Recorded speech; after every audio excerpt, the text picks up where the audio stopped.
भैया 2 प्लेट छोले कुलचे लगाना। तुम मुझे यहाँ छोले कुलचे खिलाने आए हो? क्यों, क्या हुआ?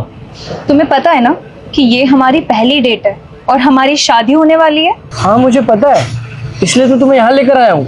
अरे बहुत अच्छे छोले कुलचे बनाते हैं और मेरी फेवरेट है, तुम्हें भी पसंद आएगा। अरे तुम्हारे अंदर इतने भी मैनर्स नहीं है क्या कि जब किसी लड़की को फर्स्ट डेट पे लेके आते हैं तो उसे किसी अच्छे रेस्टोरेंट में लेके जाते हैं, ना कि ऐसे रोड साइड दुकान पे। तुम्हें पता है मैं शादी ही नहीं करना चाहता था, लेकिन मेरे घर वाले ना बहुत फोर्स कर रहे थे शादी के लिए। फिर मैंने सोचा तुमसे मिलूं, क्योंकि मैं ये देखना चाहता था कि तुम किस टाइप की लड़की हो। और देखो ना, जैसा मैंने सोचा तुम बिल्कुल वैसी ही निकली। आपने जो लोकेशन भेजी थी मैं उसी लोकेशन पे खड़ी हूँ। मेरे ये पास में ब्लैक कार खड़ी है, मैं उधर ही हूँ। आप कहाँ हैं? अरे मैं भी तो लोकेशन पे खड़ा हूँ। अच्छा हाँ, अब दिख गई, एक बार पीछे देखिए।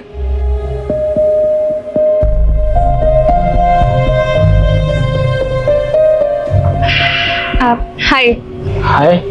आप ये बाइक से आए हो? हाँ मैं बाइक से ही आया हूँ। वैसे तुम्हें छोले कुलचे पसंद है? हाँ। चलिए मैं यहाँ के सबसे बेस्ट छोले कुलचे खिलाता हूँ आपको।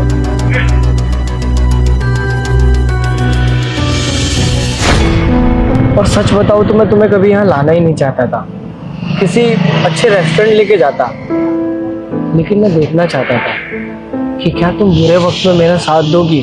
लेकिन नहीं, तुम उन लड़कियों में से नहीं हो, क्योंकि तुमने 2 मिनट में दिखा दिया कि तुम्हारा स्टैंडर्ड और मेरा स्टैंडर्ड क्या है। अरे जब मेरा बुरा वक्त आएगा तुम तो 2 मिनट नहीं लगाओगे मुझे छोड़ने में। और तुम्हें पता है अच्छे वक्त पे कोई छोड़ के नहीं जाता, क्योंकि उसे सब कुछ मिल रहा होता है। असली पार्टनर की पहचान तो जब होती है ना। लेकिन अब आगे जो हुआ वो देखने से पहले ए मेरे अल्लाह उस इंसान के माँ बाप को हमेशा सलामत रखना जो इस प्यारी सी फोटो को लाइक करके चैनल को सब्सक्राइब करें और कमेंट में अल्लाह लिखें। जब बुरा वक्त आता है, और मुझे नहीं लगता तुम बुरे वक्त में साथ देने वाली लड़की हो। मैंने तुम्हें ठेले पे खाना खाने के लिए बोला तो तुम्हें बुरा लग गया। सोचो अगर मेरी सच में ऐसी सिचुएशन आ जाए कि तुम्हें यहाँ पे खाना खाना पड़ जाए, फिर तो तुम मुझे छोड़ के चली जाओगी ना, जैसे अभी जा रही थी। और तुम्हें देख के लगता नहीं है कि तुम्हारा मेरे साथ कोई मैच होगा। मैं एक ऐसी लड़की से शादी करना चाहता था जो मेरा हर सिचुएशन में साथ दे, चाहे अच्छा वक्त हो चाहे बुरा वक्त। उसके लिए स्टैंडर्ड नहीं, मैं जरूरी। और हाँ एक और बात, आपको लग रहा होगा कि मैं बाइक से आया हूँ,